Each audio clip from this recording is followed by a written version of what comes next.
নমস্কাৰ সকলোকে আসাম জব টক্স ইউটিউব চেনেললৈ স্বাগতম জনাইছোঁ।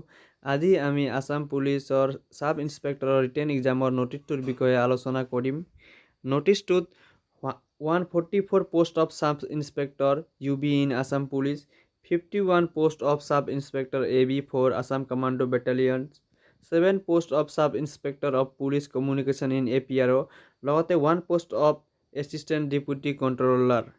এই পোষ্টসমূহৰ ৰিটেন এক্সামটো জানুৱাৰী মাহৰ 5 তাৰিখে অনুষ্ঠিত হ'ব। লগতে এই কেণ্ডিডেটবোৰে তেওঁলোকৰ এডমিট কাৰ্ডটো 23 তাৰিখ 12/2024 অৰ্থাৎ ডিচেম্বৰ মাহৰ 23 তাৰিখৰ পৰা তেওঁলোকৰ এডমিট কাৰ্ডটো ডাউনলোড কৰিব পাৰিব। কেণ্ডিডেটবোৰে তেওঁলোকৰ application number, name and date of birth বহুৱাই কিনে লগ ইন কৰিব পাৰিব। যদি এডমিট কাৰ্ড ওলাওঁতে কিবা অসুবিধা হয় তেনেহ'লে টোল ফ্ৰী নাম্বাৰ দিয়া আছে তলত, এই নম্বৰত তেওঁলোকে যোগাযোগ কৰিব পাৰিব। ধন্যবাদ ভিডিঅ'টি চোৱাৰ বাবে।